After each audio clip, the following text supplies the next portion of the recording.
Hello everyone, welcome back our YouTube educational channel. Friends, कल के class में हम जहाँ रुके थे आज फिर उसके आगे से स्टार्ट करेंगे। जैसा कि कल के क्लास में हमने देखा था कि जब राजकुमार शुक्ल को गांधी जी कानपुर रेलवे स्टेशन पर जब कहते हैं कि मैं मार्च अप्रैल में आऊँगा, उसके बाद भी जब वो नहीं आते हैं तो लास्ट में राजकुमार शुक्ल गांधी जी को एक चिट्ठी लिखते हैं और उस चिट्ठी के द्वारा वो उनकी पुरानी यादों को जो वो बातें कहे थे वो सभी बातें उसमें दोहराते हैं। उसके बाद जब गांधी जी को ये खबर मिलती है तो गांधी जी राजकुमार शुक्ल को खबर भेजते हैं कलकत्ता आने के लिए। और जब कलकत्ता आने के लिए जब राजकुमार शुक्ल कलकत्ता जाते हैं तो उसी समय गांधी जी पुरी चले जाते हैं और राजकुमार शुक्ल को वापस लौटना पड़ता है। फिर जब गांधी जी कलकत्ता लौटते हैं तो उन्हें पता चलता है कि शुक्ल नाम का कोई व्यक्ति उनसे मिलने आया था। तो फिर गांधी जी दोबारा खबर भिजवाते हैं। फिर दोबारा खबर मिलने के बाद राजकुमार शुक्ल फिर कलकत्ता जाता है और वहाँ से 10 अप्रैल 1917 को गांधी जी को लेकर वो पटना पहुँचते हैं। फिर पटना आने के बाद डॉक्टर राजेंद्र प्रसाद के घर पे जाते हैं, लेकिन वहाँ पे डॉक्टर राजेंद्र प्रसाद से मुलाकात नहीं होती है। यहाँ तक हमने कल के वीडियो में कंप्लीट कर लिया था। आज हम इसके आगे देखेंगे। डॉक्टर राजेंद्र प्रसाद का घर बंदर बगीचा में था और वहाँ पे जाने के बाद उनसे उनकी मुलाकात नहीं होती है। फिर राजकुमार शुक्ल को मौलाना मजहरुल हक से मिलने की बात करते हैं, कहते हैं कि हमें मौलाना मजहरुल हक से मिलना है। गांधी जी बोलते हैं क्योंकि गांधी जी लंदन में मौलाना मजहरुल हक के साथ उन्होंने पढ़ाई की थी। मजहरुल हक गांधी जी के साथ लंदन में पढ़ाई किए थे। फिर मौलाना मजहरुल हक गांधी जी को गाड़ी में बिठाकर सिकंदर मंदिर ले गए और वहाँ सिकंदर मंदिर में मौलाना मजहरुल हक का घर था। वहाँ खाना खाएं। फिर वहाँ से गांधी जी मुजफ्फरपुर के लिए निकल गए। मुजफ्फरपुर में वो रात के 1 बजे पहुँचे और जब 1 बजे पहुँचते हैं तो गांधी जी को लेने एक शिक्षक अपने छात्र के साथ आते हैं। उन शिक्षक का नाम है JB कृपलानी। ये मुजफ्फरपुर में गांधी जी को रात के 1 बजे लेने आते हैं। ये क्वेश्चन पूछा जाता है कि जब गांधी जी मुजफ्फरपुर जाते हैं तो मुजफ्फरपुर में उन्हें लेने रात के 1 बजे कौन आते हैं? तो JB कृपलानी उन्हें लेने आते हैं। फिर मुजफ्फरपुर में वो 4-5 दिन रुकते हैं और चंपारण के लिए रवाना होते हैं। जब गांधी जी चंपारण के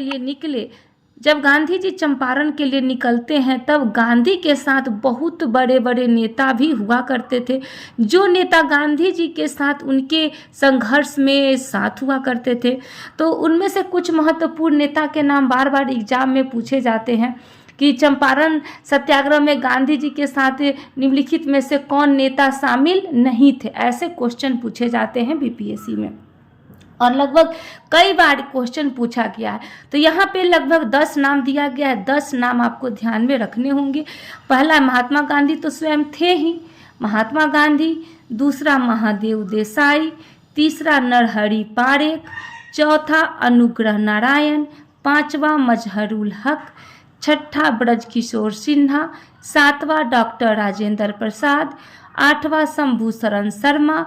9वां रामनवमी प्रसाद और 10 में है नारायण सिन्हा।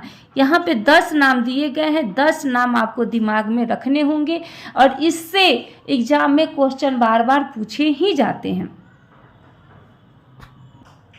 गांधी जी जब वहाँ पहुँचते हैं तो वहाँ सभी किसानों से क्या करते हैं, वो बयान लेते हैं और बयान दर्ज करते हैं और बयान दर्ज करने के बाद गांधी जी कहते हैं कि हम आंदोलन करेंगे। ठीक है। फिर आंदोलन करने के क्रम में गांधी जी जेल चले जाते हैं और जेल में जब उन पे मुकदमा होता है और जब गांधी जी कोर्ट जाते हैं तो कोर्ट के सामने उन्होंने कहा कि हम कुछ नहीं कर रहे हैं, हम 3 कठिया प्रणाली के विरोध में आंदोलन करेंगे और अगर 3 कठिया प्रणाली अगर समाप्त हो जाएगी तो हम भी अपना आंदोलन को समाप्त कर देंगे। ठीक है, गांधी जी ये बात बोलते हैं। उसके बाद में इसी की जांच के लिए एक चंपारण कृषि जांच समिति का गठन किया जाता है। इससे क्वेश्चन कितनी बार पूछा गया है, कई बार पूछा गया है। वहाँ पे चंपारण एग्रीग्रेडियन कमेटी का नाम दिया गया है, चंपारण कृषि जांच समिति का नाम नहीं दिया गया, इसलिए इसको इंग्लिश में नाम आप लोग याद रखिएगा। इस कमेटी के अध्यक्ष बनाए गए थे F.G. स्लाई को, ध्यान में रखिएगा। इस कमेटी चंपारण कृषि जांच समिति या चंपारण एग्रीग्रेडियन कमेटी के अध्यक्ष बनाए गए थे F.G. स्लाई को, और इसके सचिव बनाए गए थे E.L. टेन्नर को। नाम याद रखिएगा, सचिव किसको बनाया गया था? E.L. टेन्नर को। और इसमें सदस्य थे जो 5 सदस्य बार बार एग्जाम में पूछे जाते हैं। तो पहले सदस्य तो स्वयं महात्मा गांधी थे, दूसरे इसके सदस्य बनाए गए थे राजा हरिप्रसाद नारायण सिंह को, तीसरे बनाए गए थे G. डे रीड को, चौथे बनाए गए थे L.C. आदामी को, आदामी याद रखिएगा, और पांचवे बनाए गए थे G. रैनी। G. रैनी के बारे में कई बार बीपीएससी में पूछा गया है। अब ये कमेटी क्या करती है? ये कमेटी जांच करती है और जांच के बाद एक रिपोर्ट सौंपती है। वो रिपोर्ट जो है बिल्कुल, ये जो रिपोर्ट सौंपती है तो ये रिपोर्ट बिल्कुल अलग ही होती है। और इस रिपोर्ट की अनुशंसा क्या हुई? तो जब अनुशंसा आई तो इस रिपोर्ट में 3 कठिया प्रणाली को समाप्त कर दिया गया। इस समय हमसे एक छूट गया है, जब चंपारण में एक 3 कठिया प्रणाली भी था जिसमें 3/20 भाग पर जो था उनको जबरन नील की खेती करने के लिए किसानों से कहा जाता था। तो 3/20 भाग पर ही जबरन नील की खेती करने के लिए कहा जाता था। इसी प्रणाली को कहा जाता था 3 कठिया प्रणाली। इस प्रणाली को समाप्त की जाए, ये रिपोर्ट जो बनी थी चंपारण कृषि जांच समिति की रिपोर्ट के द्वारा ही ये कहा गया कि 3 कठिया प्रणाली को समाप्त की जाए और अवैध वसूली का 25% वापस की जाए। यानी कि जो कहा गया था 100 रुपये प्रति बीघा देने के लिए, उसमें से कम 25% वापस की जाए। अब ये गांधी जी का ये सफल सत्याग्रह था। गांधी जी का सत्याग्रह क्या होता है? सफल होता है। और ये गांधी जी का प्रथम सत्याग्रह होता है जो कि सफल सत्याग्रह होता है। इसी समय रविन्द्रनाथ टैगोर ने महात्मा गांधी को महात्मा की उपाधि दी थी। नाम हमने इसके बारे में पहले ही चर्चा कर लिया था। उसके बाद यहाँ पे गांधी हमारा चंपारण सत्याग्रह खत्म होता है। लेकिन इस चंपारण सत्याग्रह में एक और टॉपिक बचा हुआ है जो कि बत्तख मियाँ की कहानी है। ये बत्तख मियाँ आखिर थे कौन? आखिर बत्तख मियाँ क्या कारण था कि गांधी जी के दूध में जहर मिलाए, और फिर क्या कारण था कि गांधी जी को बचाने की भी कोशिश की? ये सभी चीज़ें हम इसमें जानने का प्रयास करेंगे। उस समय चंपारण के कमिश्नर इरविन हुआ करते थे। जिस समय गांधी जी चंपारण आए थे उस समय चंपारण के कमिश्नर इरविन हुआ करते थे, और इरविन के खानसाने हुआ करते थे कौन? तो बत्तख मियाँ। इनको खाना बनाने वाले बत्तख मियाँ हुआ करते थे। तो इरविन जब बत्तख मियाँ को बुलाते हैं और बत्तख मियाँ से कहते हैं कि सुनो बत्तख मियाँ, हमारे यहाँ गांधी जी और डॉक्टर राजेंद्र प्रसाद खाने पे आ रहे हैं, तुम जब वो खाना खा लेंगे तो उनके खाने के बाद दूध में तुम जहर मिला के उन्हें दे देना। अगर तुम ऐसा नहीं करोगे तो हम तुम्हारे परिवार को क्या कर देंगे? तुम्हारे परिवार को समाप्त कर देंगे।